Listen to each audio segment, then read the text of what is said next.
আমাদের বার্তাটা খুব স্পষ্ট। আমরা আজকে যে জায়গাটা নিয়ে কথা বলছি, আল গাজা, প্যালেস্টাইন, জেরুজালেম, এই জায়গাটাই অগণিত নবী আম্বিয়া কেরামের পুণ্যভূমি, নবী ইব্রাহিম আলাইহিস সালামের হিজরতের জায়গা। এটাই মুসা আলাইহিস সালামের স্বপ্ন, তালুতের যুদ্ধ। এটাই দাউদ আলাইহিস সালামের সেই খেলাফা স্টেটের জায়গা, সুলাইমান আলাইহিস সালামের সেই 40 বছরের অপ্রতিদ্বন্দ্বী শাসনের জায়গা। এটাই সেই জায়গা যেখান থেকে দাউদ আলাইহিস সালাম, সুলাইমান আলাইহিস সালাম তারা বিশ্ব শাসন করেছিলেন। আবার এখানেই ইহুদিদের অধঃপতনের শুরুটা হয়েছে। এর পাশাপাশি তাদেরকে যে দুটো প্রতিশ্রুতি দেওয়া হয়েছিল, তাদের মেসিহকে গ্রহণ করা এবং নবী মুহাম্মদ সাল্লাল্লাহু আলাইহি ওয়াসাল্লামের আনুগত্য করা, এই দুটো চান্স তারা মিস করেছিল। এর ফলশ্রুতিতে আল্লাহ রাব্বুল আলামিন তাদেরকে পরীক্ষায় ফেলেছেন, অভিশপ্ত করেছেন। নবী সাল্লাল্লাহু আলাইহি ওয়াসাল্লাম তাদের ঘর পর্যন্ত পৌঁছেছিলেন। তারা তার আনুগত্য না করে বরং তাকে একাধিকবার হত্যার চেষ্টাও করেছিল। একজন সাহাবীর জীবনের বদৌলতে নবী সাল্লাল্লাহু আলাইহি ওয়াসাল্লাম বনু কাইনুকাকে বের করে দিয়েছেন মদিনা থেকে। নবী সাল্লাল্লাহু আলাইহি ওয়াসাল্লামকে হত্যার চেষ্টা করায় বনু নজিরকে তিনি অবরোধ করেছেন, যার দলিল সূরা হাশরে মজুদ আছে। বাকি ছিল বনু কুরাইজা, যারা গাতাফান এবং আবু সুফিয়ান বাহিনীর সম্মিলিত জোটের সাথে ঐক্য পোষণ করায় নবী সাল্লাল্লাহু আলাইহি ওয়াসাল্লাম তাদেরকেও মদিনা থেকে বিতাড়িত করেছিলেন। অবশিষ্ট ছিল কিছু খায়বারে, যেটা আলী ইবনে আবি তালিব রাদিয়াল্লাহু আনহুর তরবারে মারহাবের গর্দানের মধ্য দিয়ে চলে যায়। এরপরে নবী সাল্লাল্লাহু আলাইহি ওয়াসাল্লাম ইন্তেকালের কয়েকদিন আগে বলে গিয়েছিলেন যে জাজিরাতুল আরব থেকে এদেরকে বের করে দিতে। ওমর রাদিয়াল্লাহু আনহু এই কাজটা করেছিলেন। এরপরে সুদীর্ঘকাল পর্যন্ত তারা এই বাইতুল মুকাদ্দাসে বা আমাদের পুণ্যভূমিতে প্রবেশ করতে পারে নাই, যতদিন পর্যন্ত না 1099 সালে প্রথম ক্রুসাইড রচনা করা হয়। এবং প্রথম ক্রুসাইডের পর মুসলিমদেরকে অপেক্ষা করতে হয়নি, মাত্র 90 বছরের ব্যবধানে সালেউদ্দিন আইয়ুবী রাহিমাহুল্লাহর মতো মানুষের হাতে এটা পুনরুদ্ধার করা হয়, আলহামদুলিল্লাহ। এরপরেও ক্রুসেড থেমে থাকে নাই। তারা ব্যাক টু ব্যাক দ্বিতীয়, তৃতীয়, চতুর্থ ক্রুসেড লঞ্চ করেছিল। এক একটা ক্রুসেডে কমপক্ষে 2 থেকে 2.5 লক্ষ করে মুসলমানকে হত্যা করা হয়েছে। ঐতিহাসিকরা বলেছেন, লিখেছেন, একদিনেই তারা 70,000 মুসলমানকে হত্যা করেছে। তার মধ্যে নারী ছিল, শিশু ছিল, আবার বৃদ্ধরাও ছিল। এই ক্রুসেডগুলোর রচনা হতেই ছিল। এখনো একটা অঘোষিত ক্রুসেডের মধ্যেই আমরা আছি। এরপরে আপনারা সবাই জানেন যে জাহের, বায়বারাস, রুকনুদ্দিন বায়বারাস, নুরুদ্দিন জেঙ্গি, তাদের মতো বীর পুরুষদের হাতে এগুলো আবার ফাতহ হয়েছে। সুদীর্ঘ সময় চলে গেছে যখন ওসমানীয়রা ক্ষমতায় ছিল, এবং প্রায় 700 বছর এটা আমাদের হাতে ছিল। তারা অনেক চেষ্টা করেছে কিন্তু পারে নাই, যতদিন পর্যন্ত না 1914 সালে প্রথম বিশ্বযুদ্ধ হয়। এখান থেকে আমি শেষ করে দেব ইনশাআল্লাহ। 1914 সালে যখন ব্রিটেন এই জায়নিস্টদেরকে সহযোগিতা করে ফিলিস্তিনের পুণ্যভূমিতে, আরবদের পুণ্যভূমিতে একটা জায়নিস্ট রাষ্ট্র প্রতিষ্ঠার এই স্বপ্ন নিয়ে ইহুদিদেরকে প্রবেশ করায়, তখন থেকেই আমাদের অধঃপতনের সময়টা শুরু হয়েছে। 1914 থেকে 1948 পর্যন্ত এই সময়টুকুর মধ্যে ইহুদিরা সেখানে আঁকড়া গাড়ে, এবং তারা সেখান থেকে পুরো বিশ্বের অর্থনীতি, রাজনীতি, সংস্কৃতি, সমরনীতি প্রত্যেকটা ডিপার্টমেন্ট নিয়ন্ত্রণ করা শুরু করে। এটা 1914 থেকে 48 সালের মধ্যে হয়েছে। এর মানে এই নয় যে মুসলমানরা তখন বসেছিল চুপ করে, তখন শান্তিপূর্ণভাবে প্রতিবাদ হয়েছে, এবং এর সাথে সাথে ইজউদ্দিন কাসসামের সশস্ত্র যুদ্ধগুলোও হয়েছে। কিন্তু দ্বিতীয় বিশ্বযুদ্ধের পর যখন ব্রিটেন পেরে উঠছিল না, তখন ব্রিটেনের জায়গা নিয়ে নিয়েছে ইউনাইটেড স্টেট অফ আমেরিকা। মানে আমেরিকা সেই রোলটাই প্লে করছিল যা ব্রিটেন করে গিয়েছে, অর্থাৎ এই আরব ভূমির মধ্যে একটা জায়নিস্ট ইসরায়েল জারজ রাষ্ট্র প্রতিষ্ঠা করে। এই মিশন তারা অব্যাহত রেখেছে আজ পর্যন্ত। এরপরে অনেক দফায় দফায় যুদ্ধ হয়েছে, আপনারা জানেন, সবাই ওলামায়ে কেরাম আছেন।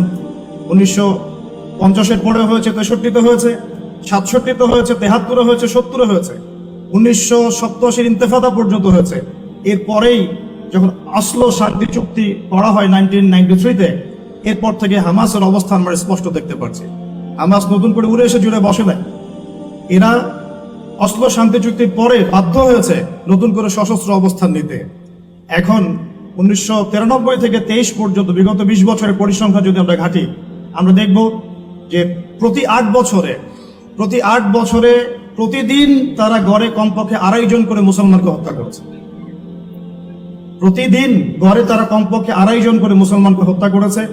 অগণিত নারী এবং বোনদেরকে ধর্ষণ করেছে, উঠিয়ে নিয়ে গেছে, আমাদের ভাইদেরকে কারাগারে নিক্ষেপ করেছে।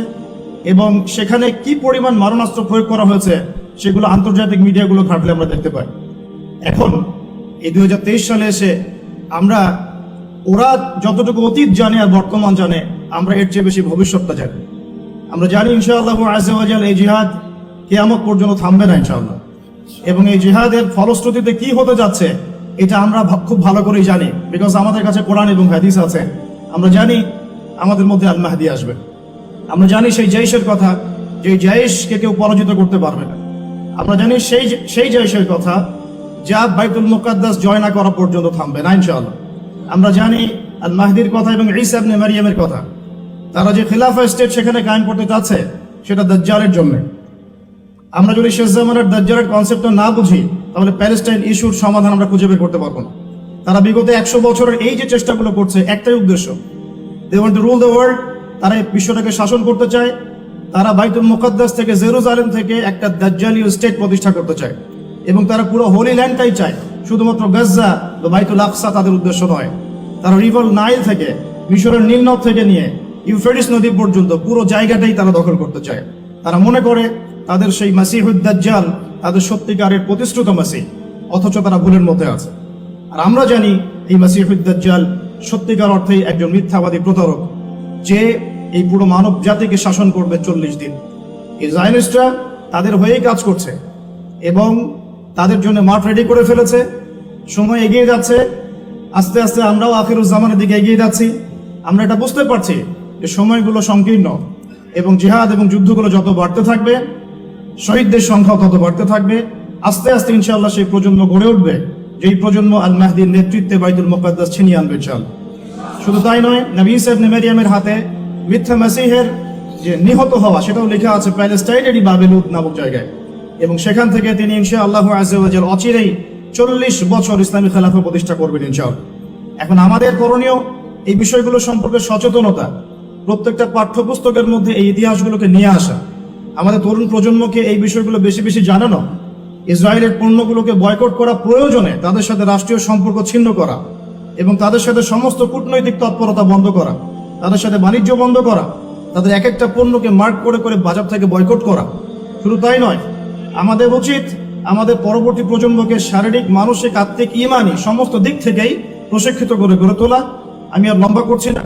আল্লাহ রাব্বুল আলামিন আমাদের সমস্ত মুসলিম ভাইদেরকে যেন কবুল করেন এবং আমাদেরকে সবাইকে এই প্যালেস্টাইন আল আকসাকে হৃদয় ধারণ করার তৌফিক দান করেন।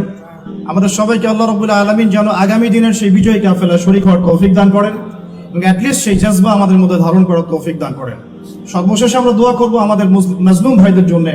আল্লাহ রাব্বুল আলামিন আমাদের মাজলুম এক একটা ভাইকে, এক একটা বোনকে, এক একটা বাচ্চাকে জান্নাতুল ফিরদাউস দান করেন ইনশাআল্লাহ। আমার শেষ কথাই চাই যে ইনশাআল্লাহ আমরা এক একটা বুলেটের হিসাব নিব ইনশাআল্লাহ।